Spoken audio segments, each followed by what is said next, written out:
All right, let's start that again. We're going to talk about adjustment layers today, and adjustment layers is something that's in Photoshop. So actually, let me hide this image here for a real quick second, and I'm actually going to go into the bridge because I wanted to show you what it looks like to open it from the bridge.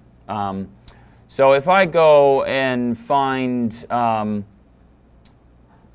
bridge again really quickly, when you open a camera raw file from the bridge, and the image that I'm going to use, I have a JPEG of it, so it looks a little differently. But when you're going to open a camera raw file in the bridge, and you can right-click on it, and you can say Open With, okay? And you can see right here it says Adobe Photoshop is our default, so you don't even need to right-click on it. You can just double-click on it. And then what will happen is it's going to pull it into Photoshop just like you're used to. Crap, that's the JPEG. See? I need to find, okay, here's the CR2. So if I double-click the CR2, you'll see Camera Raw plugin will pop up just like you're used to, okay? You can make all your adjustments that you can in here. And it's really important, as I said before in the previous demo when we were talking about Camera Raw, to make all of your adjustments in Camera Raw before you move to Photoshop. Because once you move to Photoshop, you cannot go back to the Camera Raw plugin. It actually converts the image away from a raw image and into a Photoshop file. So when you're ready and you made all your adjustments, you're going to hit the Open Image button that's down here, okay? Not the Done button, because if you hit the Done button, it takes you straight back to the bridge. But the Open Image button. And once you do that, it's going to open the image in Photoshop, and you can start making some of the adjustments that we're going to make today with this other image. So let's just say there's some stuff that I wanted to do in this image, or didn't quite like it, or wasn't quite perfect in Photoshop. The Camera Raw only took me so far. When you first get into Photoshop, it's going to look a little different. So I should probably orient you a little bit to what Photoshop looks like. You've got your main window with your image here. Then down along the left side here, you have all the tools that we're going to use. Okay. We won't even touch half of these. If you want to learn more about them, I'd say take my media arts class. You'll get a good overview on some of those. When you click on a tool, the options for that tool come up here in the top portion. And on the right, we have a series of palettes, what they're called, or windows, that can pop up here that have lots of different functions. We're going to deal with two of them today. And the first one is the Layers palette, which is open right here. And the second one is the Adjustments palette, which we see right here. The Layers palette is really cool because what Photoshop does is it allows you to save adjustments and edits and stuff like that into separate layers. So as I change this image, every time I change it, we will add a new layer to the image.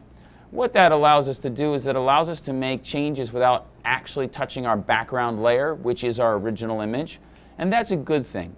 Because if we do something and then 3 days later we decide, you know what, I really don't like that.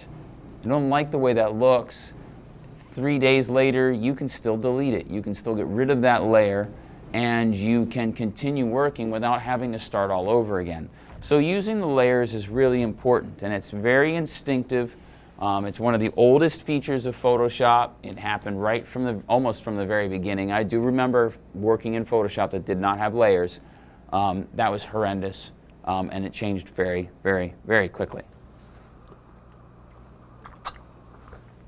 So, when you want to add an adjustment to anything, you just go over to the palette here, and you can see these adjustments here, and it tells you what they are. So you can see it says brightness, contrast, levels, curves, exposure, vibrance, hue, saturation, color balance, black and white, photo filters, channel mixers. Okay, there's a ton of them. Most of the time you're just going to use these few common ones, but I'll just show you what a couple of them do. So first is a brightness contrast adjustment layer. Now watch down here in the layers palette as I add this brightness and contrast. Boom. You notice now that we have a new layer that pops up right above the background layer, and you'll notice that in the adjustment layer we now have a whole series of controls. Not too many in this case, just two. What we can do is I can literally just make the image brighter and or more contrasting. Okay? within a certain limits. Now this is okay, it's very simple. I don't really like the brightness contrast adjustment layer for a number of reasons, but the biggest being it's too simple. The amount of control it gives you is not enough for me. I like to have something that gives you more control. So consequently we have these other two which I like a lot better. The last one I like the best. We'll go over them in order. And that is the levels. And you can see it kind of looks like a graph, okay, right there. Well, that's exactly what it is. So first I'm going to delete this layer. I can delete it by right-clicking and deleting the layer, or I can just drag it down to the trash can that's down at the bottom of the layers palette. You see that there, okay, right there. So what I'm going to do is I'm going to go back in now and I'm going to add a levels adjustment layer. Now on the levels, all of a sudden it gives you this. Some of you may have seen this on the back of your digital cameras. Yes? Anybody? Raise your hands if you've seen this. Not too many people. Well, this is called a histogram. A histogram is essentially a bar graph of all the pixels in the image and what value they are. So here is the number of dark pixels, very low. Then as it gets to a medium dark, the number of pixels goes high. So it's number of pixels up and down, and the darkness and lightness of the pixels horizontally. So then in here's our mediums, and we have a lot of pixels. And then it goes up to the mid-highs, and we got a lot of pixels. And then as it heads to pure white, we've got very few pixels until absolute pure white, and then it spikes, as you can see right there. So what this is telling me is that this image is pretty well balanced. This is pretty well balanced. But I can also make changes to my image. And there's a couple of ways you can do that. The easiest way is just drag these sliders. So if I take my mid-tone slider that's right here, you see this slider? Okay, see if I take that slider and I drag it to the left or to the right, it's going to shift the mid-tone. What is exactly middle? If I drag it to the right, it's going to take my mid-tone and it's going to make my middle lighter, which means, really what I should say is, it's going to make everything darker. But what's really cool about this is I'm actually not changing what my blacks are. I'm actually compressing the areas of low tones. So if I go and I just slide this slider to the right, you'll see how everything gets darker. My whites stay the same, but as I slide this to the right, wherever this slider is becomes my middle gray, or not middle gray because there's colors, but my middle tone. That's my perfect mid. So if I then drag it to the left, you'll notice, and this is what's cool, my pure shadow areas, which are like down here, okay, and down here by her wrist, they're staying black. They are staying pure shadow. But all the stuff that was in the middle is getting pushed above the midpoint. And so I'm making it into more of a highlight. So that's kind of cool that I can shift that to the left or to the right. It should stay in the middle at 1.0 if you want it to be exactly where it was. So consequently, I can do the exact same thing with the sliders that are for the shadows and the highlights. I can grab my sliders, and if I move this to the left, you'll see that all of a sudden my shadow details start to block up. And that means because I put the shadow slider here, everything from here to the left is now pure black. Oh, so by sliding this to the right, I've lost a lot of details in here. You usually don't want to do that, at least not too much. A more realistic look at it might be to push it to say about here, okay, to add a little oomph to the contrast. And you can see a before and after version just by turning this little eyeball off. And I like to do that a lot. So there's a little eyeball next to the layers. You can turn the layers off by clicking that eyeball. So now I click that and I go, oh, yeah, the contrast is a lot nicer. My midtones here in the dress and stuff, they get a lot darker and deeper and more saturated colors. That's probably not a bad choice. And you know what? It makes sense. Take a look at it here. Where I put this slider is right at the what we call the toe of the curve. Actually, we'll get to that in a second. I put this right at the bottom where the where the tones start to ramp up. And that makes a lot of sense because a lot of this, there's not a lot of pixels over here on the left. So that helps a lot. So that actually helped. That was a good adjustment. If I take my right slider and I move it over, you'll notice all of a sudden that things start going really kind of crazy. And the reason for it is because now what I'm saying is right where this slider is, everything to the right of that is now pure white. Does that make sense to everybody what I'm doing there? I'm setting my white point. Now I can do the same thing with these little testers too. These little testers are testers for shadows, midtones, and highlights. So I can click on this little dropper and go over to my image and I can say, okay, I want this to be my pure white, and click on it. Boom. Notice what happened to my histogram too. Look at that. What do we see in here that we didn't see before? What do we see? What do you see there?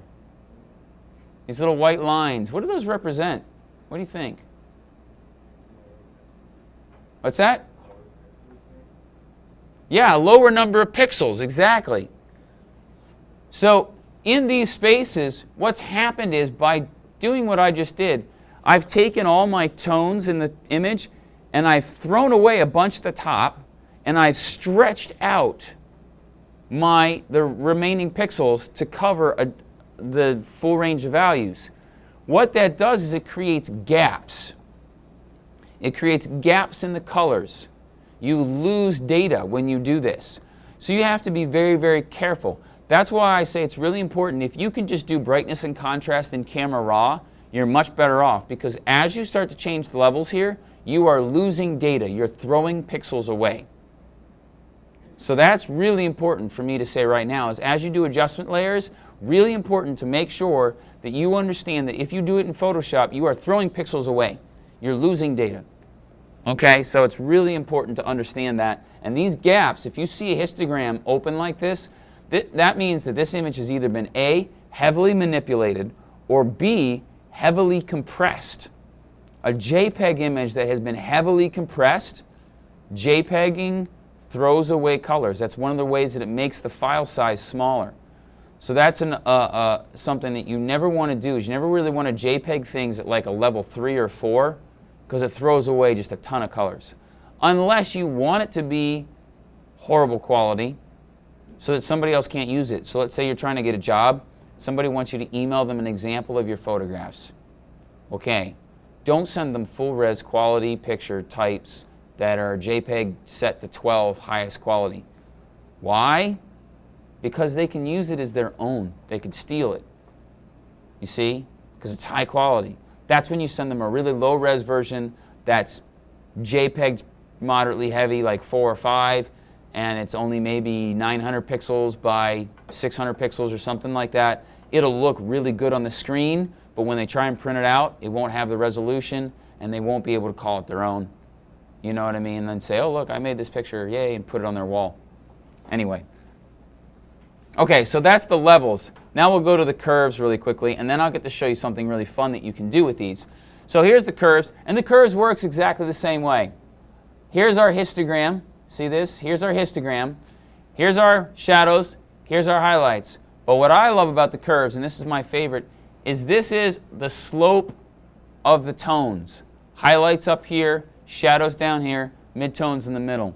I have a lot more control with the curves than I do with any of the other adjustments, because I can click in here and I can drag.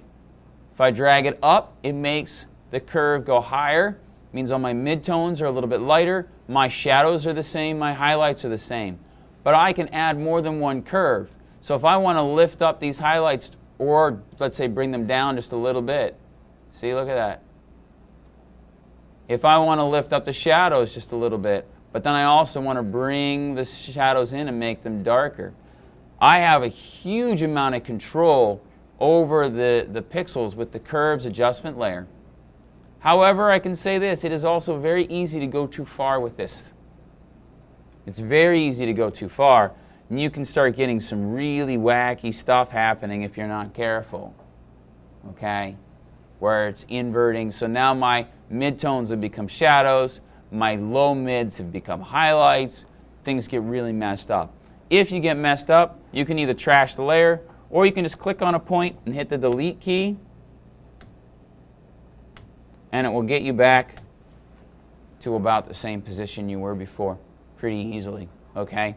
And that's nice. Now, let me show you a couple other things. You can also stack these. You can stack these on a single image or on a single layer. So let's say I've got the curves. Now I'll have some fun with the hue and saturation. And the hue and saturation is really a blast because you can literally just shift your colors. So it shifts them across the rainbow. So if you take a look at this, what was cyan is now going to be blue, is now going to be purple, is now going to be red.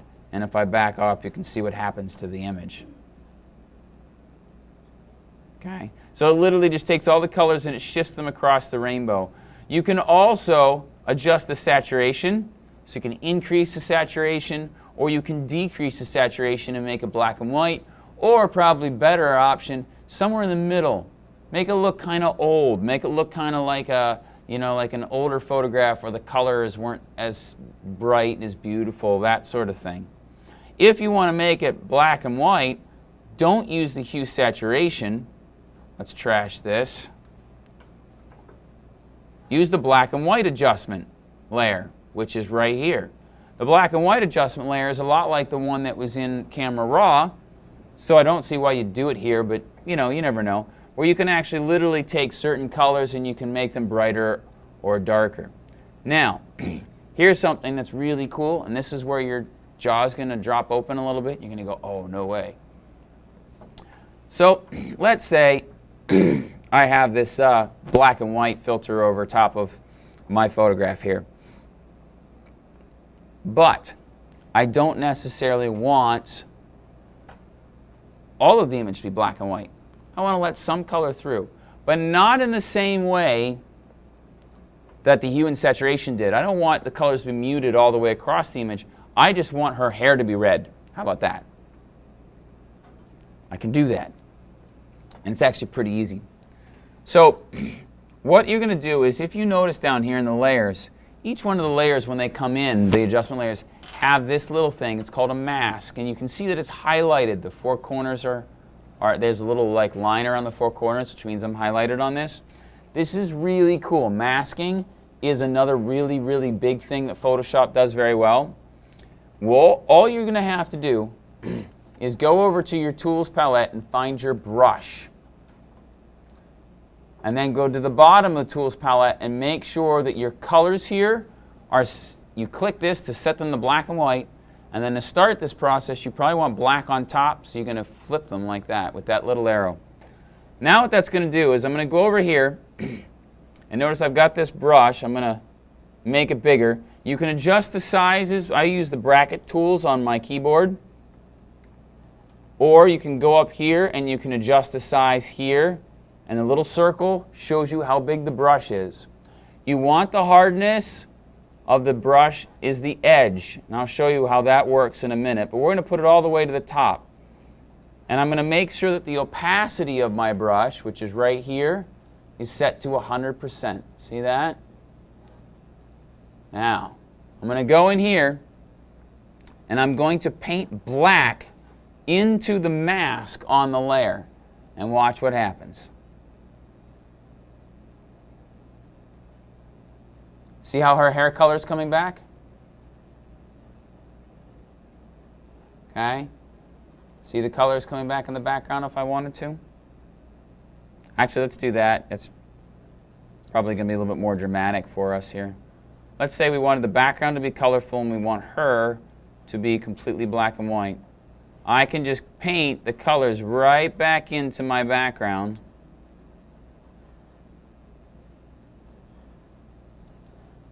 Spacebar gives me the hand. Did you notice that? I hit spacebar, I got the hand, and as soon as I let go of the spacebar, put the brush right back.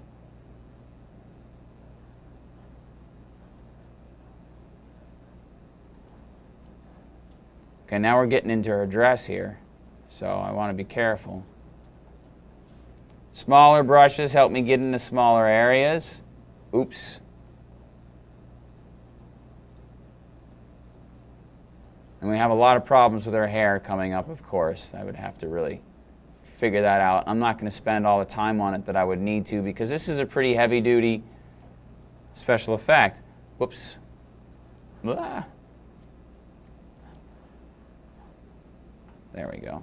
So you can see now what that looks like. Take a look, however, at the layer. You can see the black that I've painted right here in the mask. So here's the theory behind it. Wherever you paint black becomes transparent on that layer. So if I paint black on one of my adjustment layers in that area, that becomes transparent. Now the transparency also goes with the opacity of the blacks. So if my black is not fully opaque, it will start to fade in.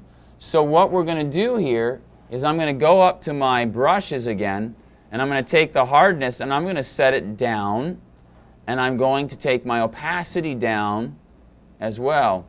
What that's going to do is it's going to give me a soft-edged brush. About 15% works pretty well.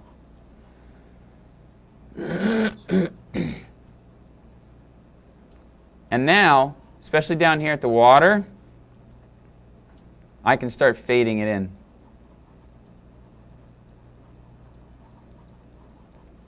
Okay, we'll go up to about 30%. Not moving fast enough for me. There we go. And you can see how I don't quite have that hard edged. I'm actually able to start fading the colors in. Now I might or might not want that. You also notice I'm clicking a lot. A lot of little clicks, a lot of little movements. Okay, just trying to fade this in right here over where the dress is.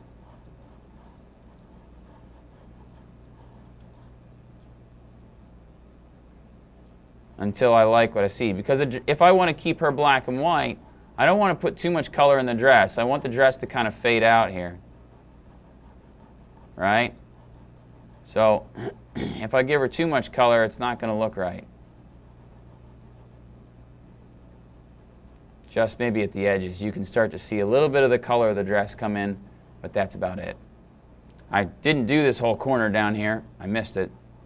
So I might have to go back in, take my opacity back up to 100%, get a bigger brush, and just get all this stuff. Now you can see the edge of the color is a lot softer because I've got a softer edge to the brush.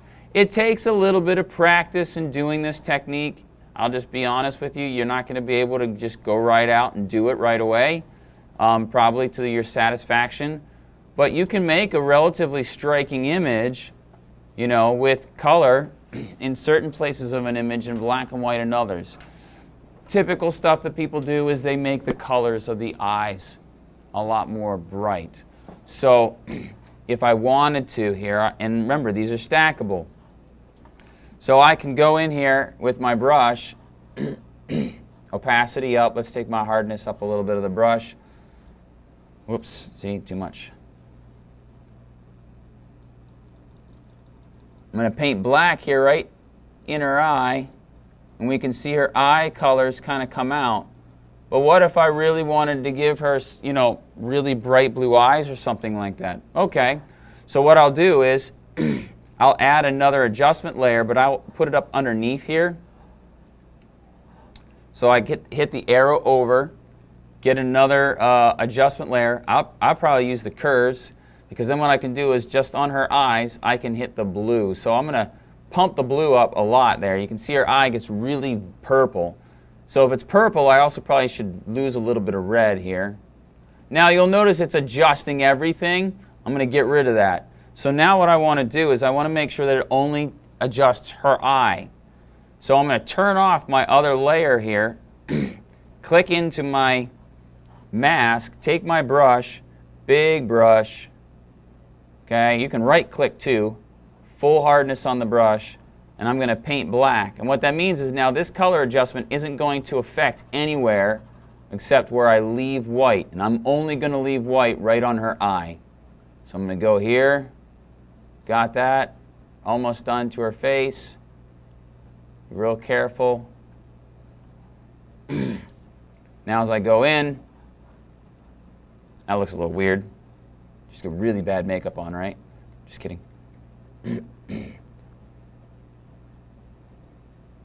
I can very carefully paint around her iris.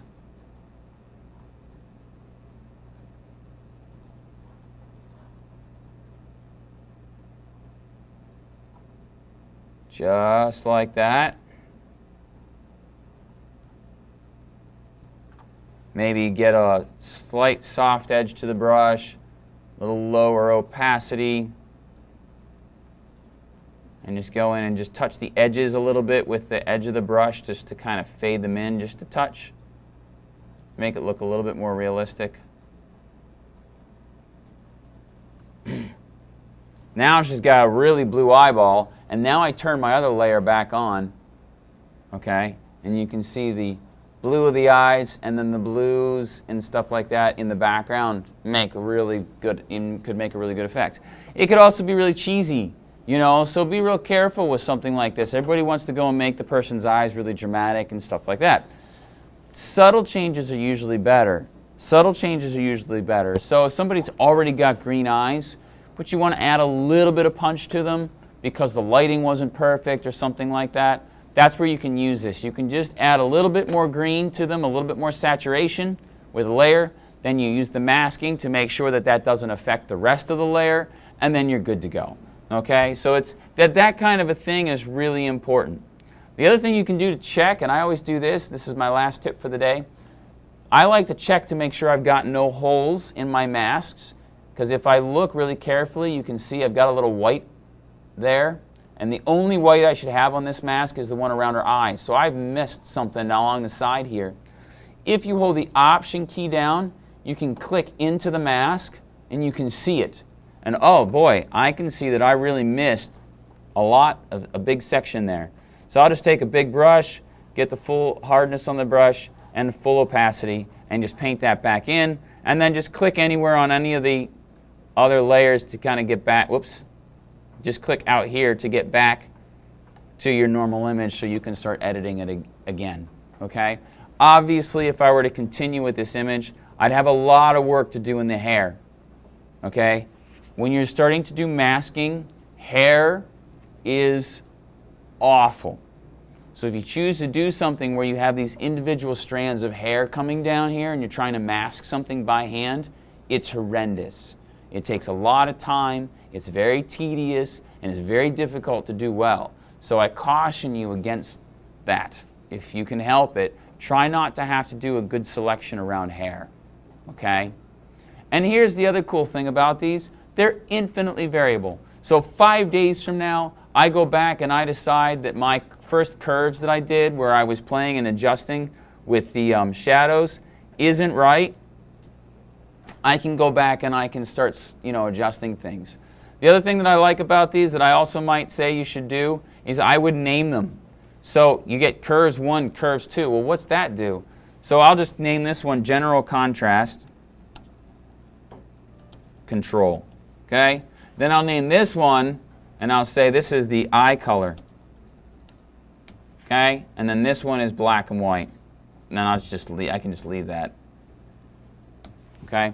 So that way I know exactly which ones do which, because if you don't and you start getting a stack of these, you can get 10 or 15 of these on an image easy sometimes. And if you start doing that, then all of a sudden it gets really difficult to know which one's which, especially considering they all kind of affect themselves in cascading order. So as soon as you turn one off, it may affect the way the others work as well. So you have to be really careful with that too. So it's really important to name them. Are there any questions about this? Fun technique, really cool, something you can try with your people.